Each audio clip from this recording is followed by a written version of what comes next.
अपना चीवर और बच्चा पात्र छोड़ करके तो नंद उसे लौटाने पहुंच जाते हैं। भगवान कहने लगे हैं, नंद तुम्हें नहीं मालूम है, जब भी घर में कोई संस्कार होता है तो दूर दूर से रिश्तेदार आते हैं और जिसके पास में जो होता है वो देकर के चले जाते हैं उपहार स्वरूप। मेरे पास में जो चीज थी तो मैंने तुम्हें उपहार में दे दी, तुम्हें मेरा उपहार तुच्छ लगा इसलिए लौटाने आ गए। लेकिन मजबूर होकर के आज आनंद अपने मन में विचार करते हैं और सोचते हैं कि वास्तव में जिन तथागत बुद्ध का सारा संसार सम्मान करता है और यह मेरे द्वारा उनका सम्मान न हुआ तो संसार के लोग क्या सोचेंगे, क्या समझेंगे। एक छोटे भाई ने बड़े भाई को सम्मान नहीं दिया, इसलिए आज नंद जी ने भगवान मुझे आपका उपकार स्वीकार है। और जब वो वहां पर वृक्ष बन जाते हैं तो कल्याणी मन में विचार करती है और कहती है कि जिसका डर था वही हो गया। जब सूचना मिली है तो रोने लगी है, महलों में कोहराम मच गया। महाराज से दोनों मन में विचार करने लगे,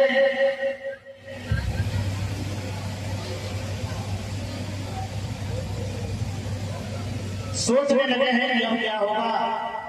पहले मैंने सोचा था कि बुद्ध सिद्धार्थ गौतम बुद्ध बन गए, उनका बेटा राहुल यहाँ का राज संभालेगा। अंत में राहुल को भी अपने शरण में ले गए तो मैंने सोचा था कि नंद को यहाँ का राजा बनाएंगे, लेकिन अब नंद ही चले गए, अब क्या करेंगे।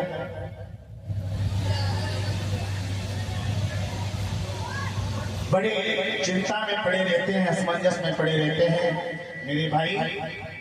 आज जैसे ही महाराज से दोनों ने चेहरे में अपना शीशे में चेहरा देखा है, सन के सभी यानी सर के सभी बाल श्वेत हो गए, सन के समान, गालों में धुरियां पड़ गई, आंखों से कम दिखाई देता है। कहने का मतलब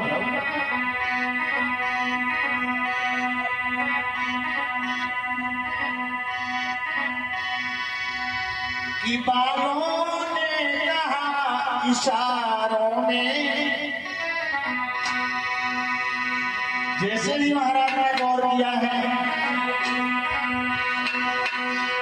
कि बालों ने कहा इशारों में, अब बाल पाँव तजोरा।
आज महाराज शत्रुघ्न मन में विचार करने लगे हैं, आखिर करें तो क्या करें क्या, क्योंकि कपिल वस्तु नगर में जितने भी उत्तराधिकारी थे सब भगवान के शरण में पहुंच जाते हैं। मेरे भाई अब क्या हुआ, यानी महाराज शत्रुघ्न की छोटे भाई जिनका नाम है अंतोदन, उनका बड़ा बेटा है जिसका नाम है महानाम। तो राजा ने कहा अब तो नंबर महानाम का आता है, यानी जो छोटे भाई का सबसे बड़ा बेटा है उसी को जब और राजा बना दिया है, राज्याभिषेक कर दिया गया तो उसका घमंड चरम पर बढ़ गया। मेरे भाइयों, यानी महानाम बहुत ही घमंडी प्रवृत्ति का और राजा बना है। प्रमाण तो ये मिलता है कि भगवान बुद्ध दूसरी बार पुनः आए हैं महलों में, तो किसी ने भी यानी भगवान का सम्मान उस प्रकार से नहीं किया जिस प्रकार से करना चाहिए। सभी ने किया है, लेकिन महानाम ने भगवान बुद्ध के पास जाकर के न कोई उपहार दिया है और न ही प्रणाम किया है।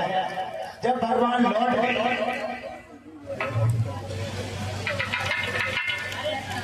जब भगवान लौट गए तो सभी के मन में बड़ा खेद हुआ, सोचने लगे हैं कारण क्या है।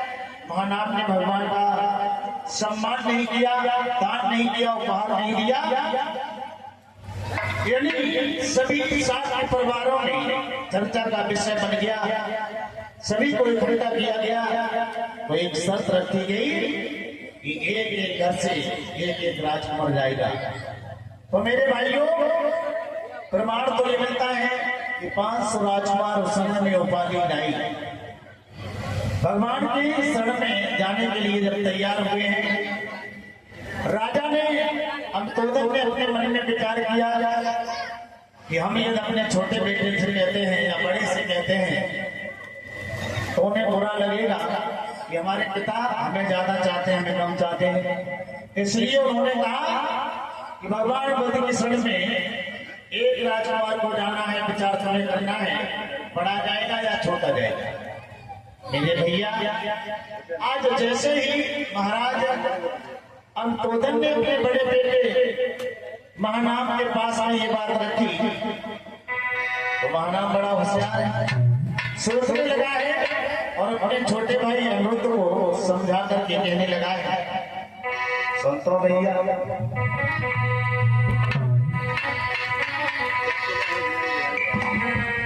भैया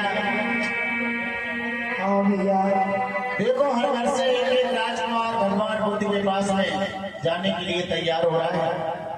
हाँ, तुम्हारी क्या राय है? हमारी क्या राय है? सुनो, तुम घर में रहो, माता पिता की सेवा करो, खेती बाड़ी संभालो, यानी जितना भी कार्य है तुम्हें करना पड़ेगा। अच्छा, और सुनो, हम तो जा रहे हैं भगवान बुद्ध के विश्व में, और भैया बने भिक्खु हम जाए, रे वीरन होशियारी से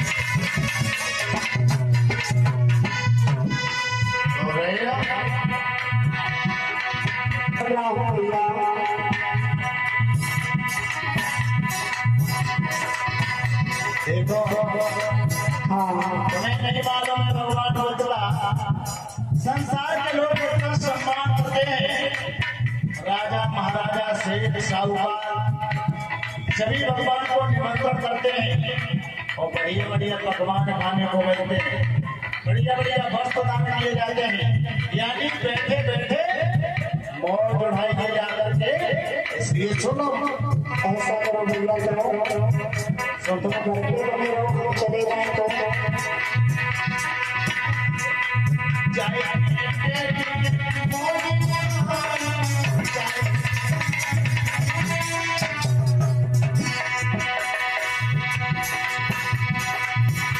और बढ़िया बढ़िया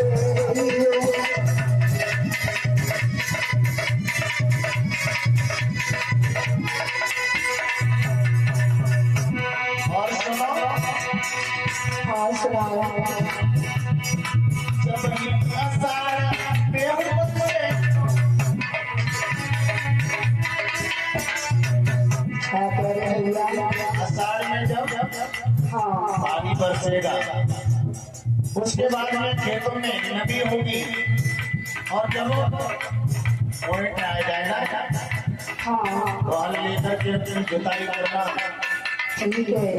जुताई करवा के पटेला लगवाना, बीज बोना, समय पर पानी देना, सिंचाई गुड़ाई करना, समझ रहे हो? जब फसल पक जाए उसकी मड़ाई करना, कटाई करने के बाद में भोजा बना करके सर पे रख के घर पे लाना। और सुनो, जैसी आपकी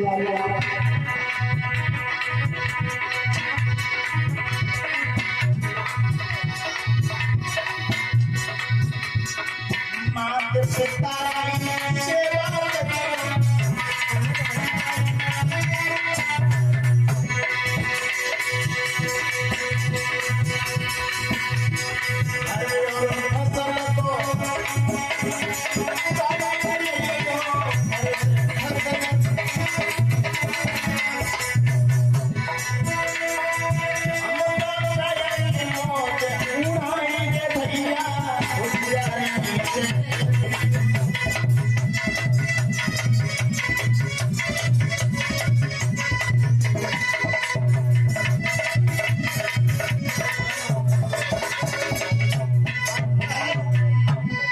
समझ में आया?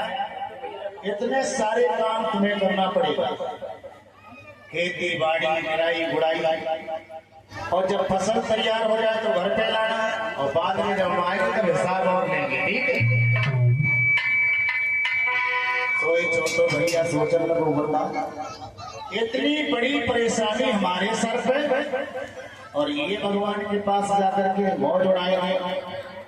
कहने लगा भैया